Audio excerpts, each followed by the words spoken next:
성경을 어떻게 읽을 것인가 라는 것으로 이 시간에 생각해 보도록 하겠습니다. 성경이 우리말로 쓰인데도 불구하고 읽으면 가슴에 확 와닿지 않는다는 것을 늘 느낄 겁니다. 왜 성경을 읽으면 우리의 글처럼 이해하지 못하고 분명히 우리말인데도 불구하고 알기가 쉽지 않다는 겁니다. 그 이유는 뭐 여러 가지가 있겠습니다만, 첫째는 그 당시 쓰여진 거와 오늘 우리가 알아야 할 그 사이에 많은 차이점이 있다는 거죠. 그들의 생활 정황 속에서 기록되어진 말씀을 오늘 우리가 알고 있는 지식의 수준으로서 그것을 해석해야 되기 때문입니다. 그로 인해서 번역을 하게 될 때 그들의 언어 체계와 우리 언어 체계에 서로 간극으로 인해서 번역을 해도 그렇게 매끄럽지 않게 되는 것은 번역의 어려움일 겁니다. 또 한계일 테고. 그래서 우리가 그 성경을 읽을 때 그 차이점에 대한 부분이 이해되지 않으면 사실 알기가 쉽지 않다는 겁니다. 그런데 한글 번역이 그러면 나는 잘못이 있냐? 그렇지는 않다고 저는 생각합니다. 우리말로 번역할 수 있는 최대한의 노력을 했다고 생각하는데, 이는 두 언어의 사이에 상존하는 그 차이점 때문인데, 직역을 원칙을 하는 성경에서는 그 뜻을 통할 수 있는 의역으로 할 수 없다는 것에 정경의 기본이기 때문입니다. 만약에 의역을 해서 뜻을 알기 쉽게 한다면 다른 부분에서도 그것이 또 의역을 되면 그 기준점이 모호하게 되니까 여러 가지 다른 문제점을 발생하기 때문입니다. 그래서 우리는 그 성경을 읽을 때 벌써 이거 번역에서 여러 가지 어려움들이 있겠다라고 먼저 생각을 하고 보셔야 합니다. 그러면 성경을 어떻게 읽을 것인가에 대해서 내용적인 면으로 우리는 살펴볼 수 있습니다. 여러 연구소들을 가지고 그 주제별로 모아서 한 성경을 읽을 때 나름대로 거기에 맞추어서 보는 방법과, 아니면 어떤 성경의 한 편을 읽을 때 그 방법을 가지고 접근하는 겁니다. 결국에는 내용적으로 간다 그래도 그 방법론을 추구할 수밖에 없다는 겁니다. 이것이 성경을 대할 때 우리가 먼저 가져야 할 마음의 자세라고 저는 생각합니다. 그러면 성도들은 그러면 이 성경에 대해서 어떻게 대할 것인가? 먼저 그 번역되고 성경의 내용이 우리말화되는 그 과정 속에서 어떤 것들이 있느냐는 것을 살펴보므로 그 성경의 이해를 좀 더 높이시면 이제 앞으로 이해할 때 이런 관점들로 인해서 주어진 문제들이라고 먼저 생각하며 보기 때문에 아무래도 도움이 되리라고 생각합니다. 우리는 성경을 얘기할 때 하나님의 말씀이라고 얘기합니다. 성경은 하나님의 말씀이다. 하나님의 말씀이라고 보면 사실 성경에는 하나님의 말하심만 기록되어 있지 않다는 걸 알 수 있을 겁니다. 처음에 그 창조사가 있고, 그 다음 족장사가 있고, 더 나아가면 왕정사가 있고, 그 다음에 그 선지자들의 활동 시기가 있고, 그 다음에 포로기가 있고, 신약에 오면 예수님 오셔서 복음서에서 말씀하신 게 있고, 역사서에 가까운 그 사도행전들이 있고, 나머지는 그 서신서들이 그 상황에 따라 기록이 되어 있습니다. 그런데 왜 우리는 성경을 하나님의 말씀이라고 얘기를 하냐? 이 말씀이라고 했을 때 이해하기 쉬운 게, 히브리어로 보면 저는 이 따바르를 보면, 이게 따바르, 이게 말씀도 되고 이게 사건 일도 됩니다. 히브리어에서 이거는 워드겠죠.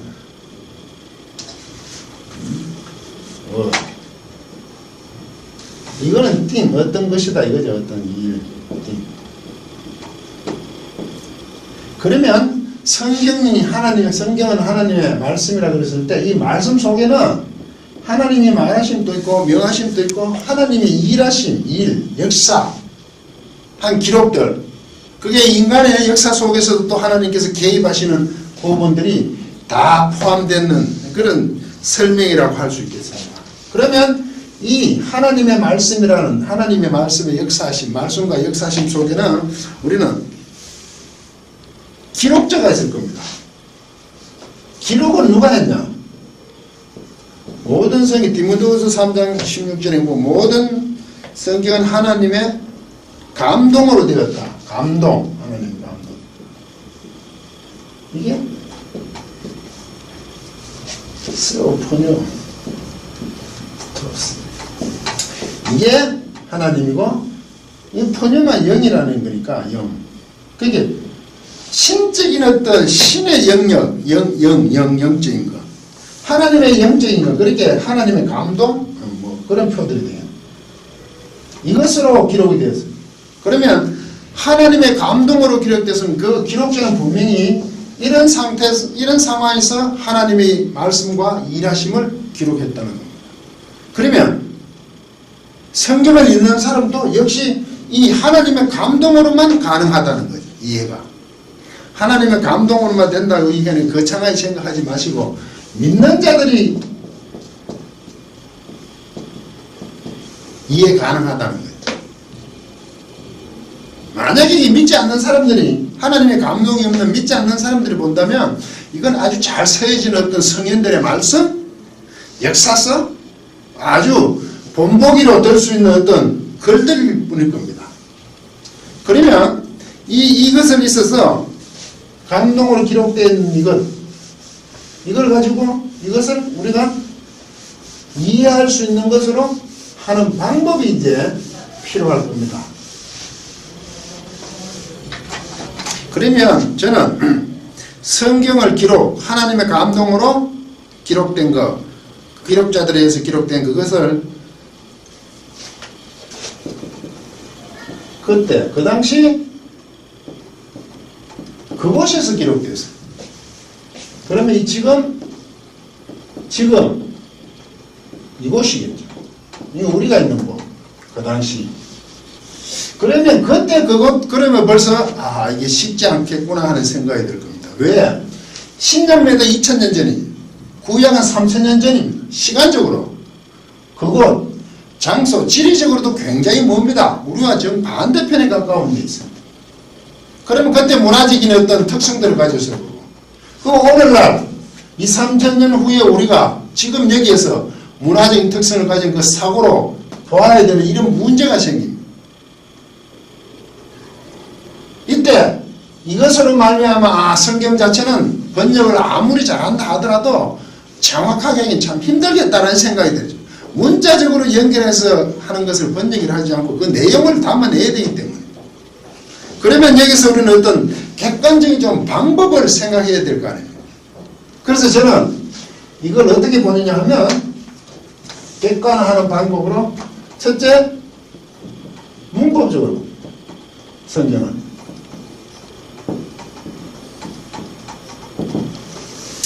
그 당시 기록되어 있는 단어에 대해서 모든 것을 분해하고 그것을 해석하며 뜻을 찾아서 하는 방법입니다.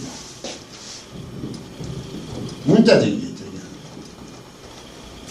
그 상황, 문법적인 모든 부분을 고려해서 그 뜻까지 연구하여서 1차적으로 해석을 합니다. 둘째, 역사적으로 당시 상황입니다. 삶의 정황들이겠죠. 그 당시 신약이 같으면 2000년 전 로마 시대 그 가나안 땅에 있었던 그 상황 속에서 볼 수 있는 구약이면 가나안 땅이지만 그 이전에 족장 시대 이전부터 시작해서 왕정 시대까지 상황 속에서 이것이 맞는지 안 맞는지 살펴보고 세 번째 이 첫 번째와 두 번째를 하고 나면 정경적으로 봅니다. 성경적인 해석이라고 해서 이거는 뭐냐면 만약에 마태복음을 본다면 마태복음 안에서 그 지금 파악했는 그 문장이 마태복음 안에서 뜻이 합당한가? 그리고 더 나아가 복음서 안에서도 그것이 합당한가? 더 나아가 신약 전체에서도 충돌이 되지 않는가? 마지막으로 성경 전체에서도 그 내용이 합당한가? 라고 해석을 해야 됩니다. 그러면 우리가 생각하는 성경 전체에 하나님이 주신 그 말씀이 객관화할 수 있다는 거죠. 이게. 아무래도 자기 마음대로 해석하는 것이 아니라 누구가 봐도 이런 방법을 택하여서 해석을 해야 된다는 생각을 하게 될 겁니다. 그런데 이렇게 한다는 것은 성도로서는 굉장히 힘들고 어려운 것은 사실입니다. 그러면 어떻게 해야 되느냐? 좋은 목사님을 만나시면 돼요. 많은 연구를 하신 교수님을 만나면 아주 쉽습니다. 세상에도 마찬가지지 않습니까? 좋은 친구를 만나듯이 이것에 대해서 자기 스스로 최대한 지혜를 발휘하여서 좋은 분을 만나면 됩니다. 그런데 그 만나는 것도 한편으로 알고 보면 자신의 상황 속과 맞추어서 본다는 그런 좀 어려운 점은 아니지만 자기 환경 속에서 보게 되는데 결국 스스로의 문제로 갈 수밖에 없습니다. 예를 하나 들어보겠습니다. 제가 창세기 1장 1절을 써보겠습니다.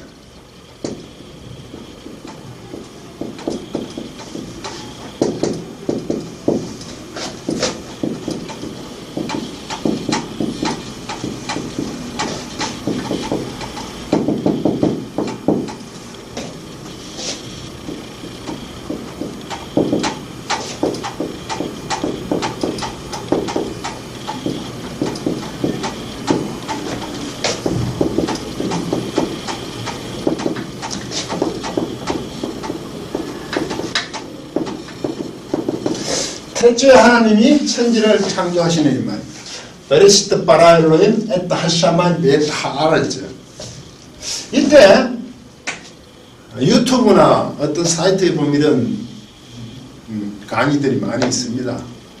그래서 제가 좀 조심해야 될 것을 예를 들어서 설명하고자 합니다. 만약에 이래 되어 있으면 이 첫째 이 베레시트라고 얘기했을 때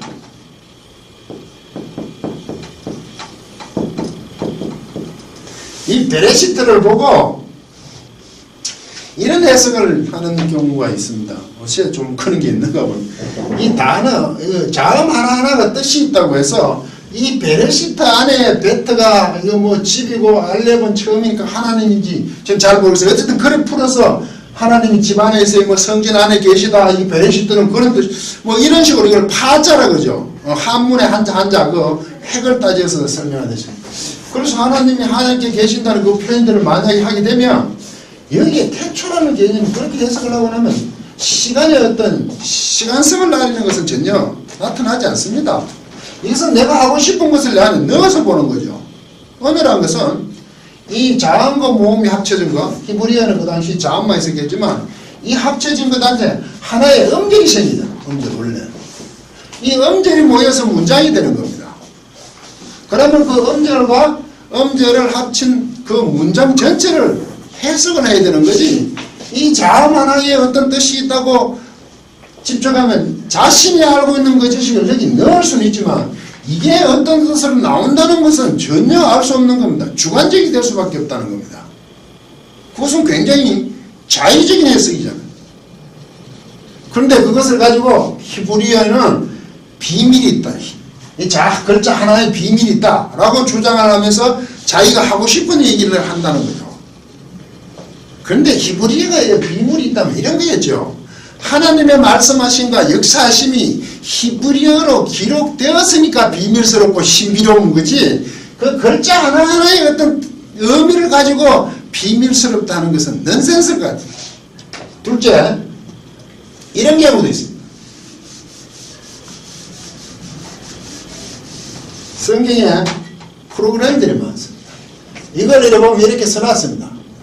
알아, 영어로 베레시트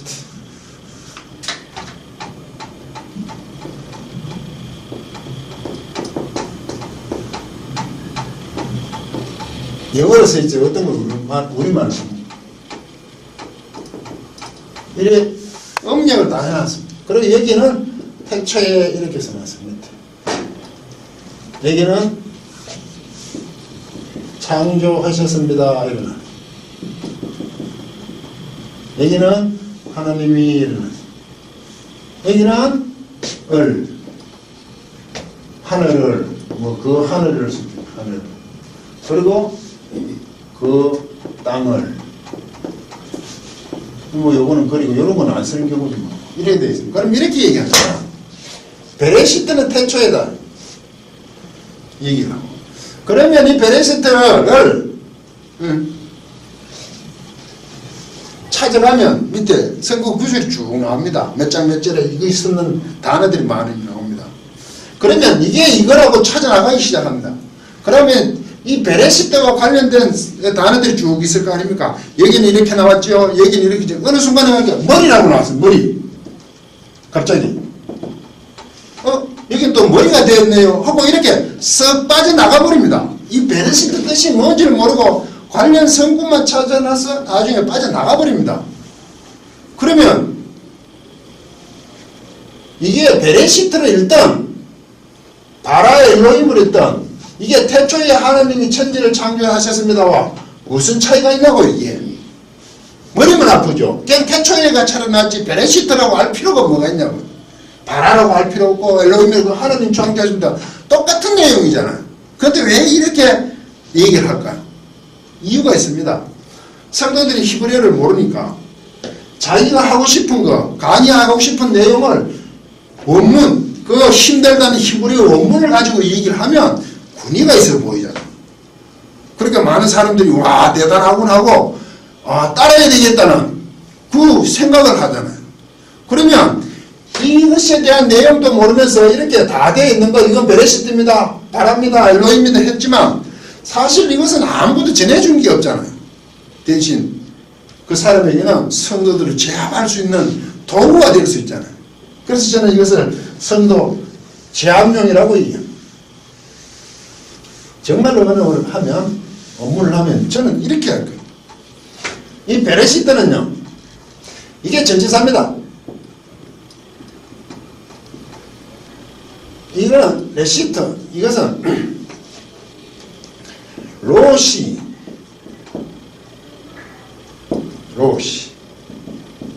이게 머리입니다.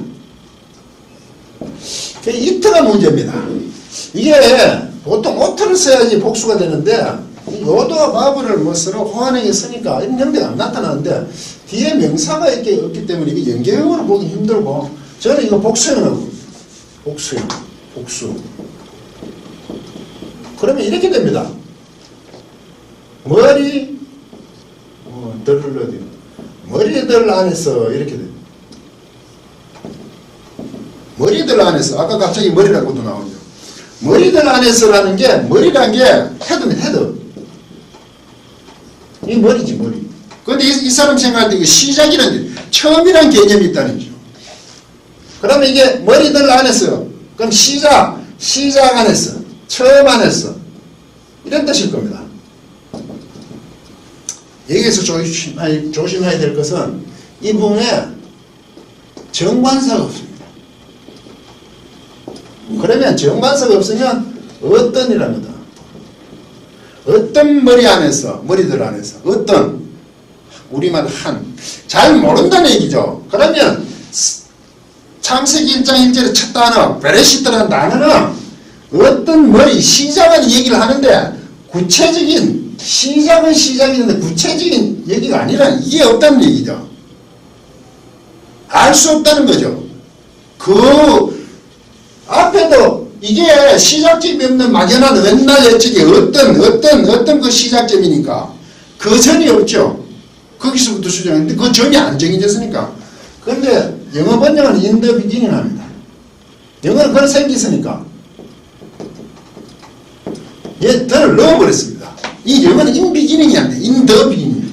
그러면 in the beginning과 in beginning은 엄청난 차이다. 이거는 점이 있다는 건 얘기예요. 그럼 이전에는 어떻게 됐을까? 이후에는 이런 주장들을 하게 됩니다. 여기는 제 시점이 없으니까 주장을 할 수가 없죠. 그러면 창조 전에도 뭔가 있었냐 없었냐 여러 가지 학설됐죠. 전창조설, 재창조설 이런 게 나옵니다.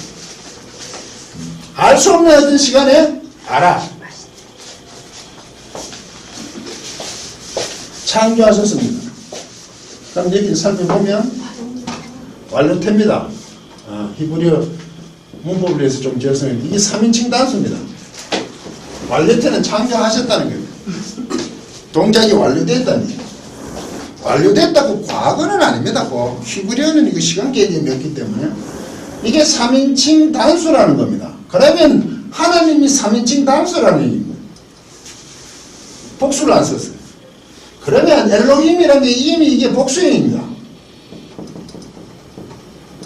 그러면 하나님도 여러 하나님이 있다 이렇게 생각할 수 있잖아요. 아버지 하나님, 어머니 하나님 이상한 데 주장하죠. 그럼 이게 성부, 성자, 성령일까? 복수형이니까. 이때 이 복수형은 장어명으로 저는 봅니다. 히브리어는 이런 게 있습니다. 복수를 사용하여서 굉장히 뜻이 대단하다고 표시하는 겁니다. 그러면 엘이나 신은 신인데 대단한 신, 그 신이 곧 우리 하나님이다. 우리는 이제 그 여호와로 보는 거죠. 대단한 분이라는 거죠. 신 중에. 그래서 우리는 하나님으로 보는 거지. 이것을 장음행이라고 해요. 그래야지 이 3인칭 단수가 맞아 들어가는 거예요. 그 다음 여기에 하가 있어요. 그 하늘들과 그 땅이라는 게 정관사가 있습니다.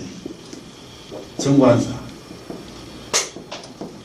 그럼 정관사가 있다는 것은 하늘과 땅이 있다는 전제하에서 표현하는 겁니다. 그 하늘과 그 땅이니까. 그러면 이거와 이게 완료태를 썼다. 완료됐다는 것을 사용하기 때문에 벌써 하늘과 땅이 만들어졌다는 것을 전제하고 표현하는 겁니다. 그러면 이런 생각이 들겠죠. 이게 하늘과 땅이 하늘이 2일차 2일째, 땅이 3일째 만들어지잖아요. 그때는 정관사를 쓰지 않습니다. 처음 등장하는 거니까. 그게 이리로 당겨온 거잖아요. 아울러 이것을 미완료태를 쓰지 않았다는 것은 끝났다는 거예요. 만약에 이게 시간적 순서라면 정관사를 쓰지 않아야 될 것이고 이것을 미완료태, 계속 창조하고 계셨습니다. 이렇게 표현해야 된단 말이죠. 근데 여긴 그렇게 하지 않았다고. 그러면 앞으로 되어질 그 1일차, 2일차, 첫째 날, 둘째 날, 셋째 날 하는 그 자체가 시간 순서가 아니라는 것을 알 수 있잖아요. 하나님이 알 수 없는 어떤 시작에 그 하늘들과 그 땅을 창조하셨는데, 하셨다고 얘기하는데, 그 하심에 있어서 앞으로 되어지는 그 창조하심이 시간 개념이 아닐 거라는 것으로 알아야 되는 거 아니에요. 이것을 우리 글을 얘기할 때 행간을 읽는다 얘기해요. 글과 글 사이에 그 사이를 읽을 수 있어야지 비로소 해석을 한 거 아닙니까? 이런 방법으로 저는 합니다. 이게 문법적인 거예요. 1차적으로. 2차적으로는 그 당시 역사적으로는 이 사람들은 왜 하늘과 땅을 얘기했을까? 그 당시는 천동설이었습니다. 지금은 지동설이지만 그 관점이니까 이렇게밖에 볼 수 없었고, 셋째, 하나님이 창조하신 데서 전경적으로 그분은 전능하신 하나님이기 때문에 틀림이 없다는 것이 다 맞아 들어가는 내용들이죠. 이렇게 문화에 대한 부분을 제대로 표현하고 해석했다고 할 수 있습니다. 그런데 이런 것을 할 때 다 쓰질 않으니까 이렇게 한 근거를 두고 글을 쓴다든지 책을 쓰면 그것을 본으로 우리는 이 깊이가 어느 정도다. 그냥 태초라는 것을 혼자 생각을 해서 영원전이니 영원이니 엄청 어떤 시간이라고 온갖 지식을 가져와서 얘기할 것이 아니라 그냥 문장 그 자체에서 지금 시간성이 없다는 것을 표현하는 것으로 성경은 끝을 맺었단 말이죠. 그러면 이런 것을 포함한 번역보다 어떤 해석이나 책들을 보면 좋을 것입니다. 그런데 이런 것을 찾기가 또한 쉽지가 않죠.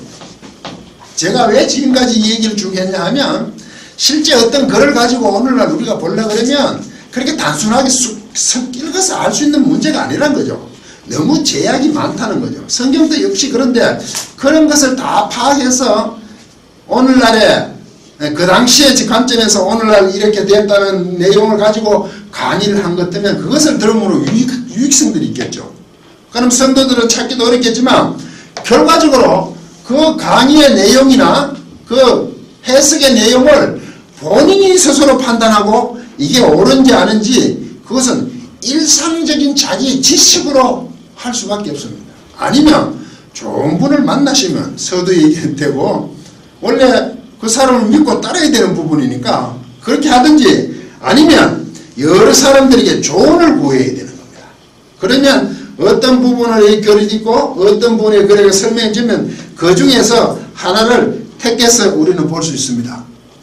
이런 염두에 든 책들 그리고 요새는 그 어플이 많잖아요. 성경에 대해서. 그러면 그 어플 그 주석에 대한 부분을 참고를 하시고 안 그러면 성경에 보면 그 주석 성경 그런 것도 간단하게 많이 되어 있죠. 그걸 참고하시든지 그래서 또 더 많이 알고 싶으면 서점에 가시면 뭐 이런 책들 있잖아요. 뭐 율법이 무엇인가 이런 예를 들어서 있으면 누구 지음인데 이게 목사님이 아니고 교수다 라고 생각되시면 그 앞에 표지에 보면 어느 학교 졸업했고 무엇을 공부했고 이게 다 있고 책머리를 쭉 읽어보시면 이게 어떤 것을 썼다는 것을 알 수 있습니다. 책을 택할 때는 그분이 어떤 성품을 가졌냐 책머리를 보면 알 수 있죠. 그것으로 판단을 하는 겁니다. 대부분 그 교수님들이 쓴 것은 학위 논문이 많습니다. 외국에 가서. 그러니까 아주 열심히 쓴 겁니다. 그 책을 보면 깊이를 다 알 수 있고 그거 하나만의 문제가 아니라 성경 전체를 보는 눈에도 굉장히 영향을 줍니다. 그런 책을 뭐 여러 관점이 다르겠죠. 본인이 어떤 것을 추구해서 이렇게 쓴다고 분명히 책머리에 서게 있으니까 그것을 읽어보고 찾으시면 됩니다. 그 외에는 자기가 모든 것을 찾아가야 되는 것 그것은 작심의 목입니다. 성경을 공부하는데 그냥 하나님께서 은혜로 주신다 감동으로 할 문제가 아니라 아주 냉철한 지식 머리를 가지고 그것에 대한 접근을 본인 스스로 해야 됩니다. 세상의 물건을 택할 때도 그렇게 신경을 쓰면서 성경은 그냥 좀 신기하다는 것을 찾아가서는 되지 않는다는 겁니다. 그래서 앞으로 성경 공부를 하고 어떤 영상을 보신다든지 사이트에 가셨을 때는 그분이 어떤 것을 얘기하고 지금 제가 쭉 얘기했던 것이 어떤 내용이었다는 것을 바탕에 두고 설명을 한다고 생각하시면 볼 가치들이 있고 자신이 그것을 찾는 가운데 기도하시면서 늘 하나님의 말씀을 묵상하는 그런 곳으로 찾아가시는 그런 멋진 성도가 되시길 바라고 하나님의 말씀이 더욱더 말씀 속에서 말씀을 통하여서 삶 속에 역사하시기를 기대하겠습니다. 강의를 마치도록 하겠습니다.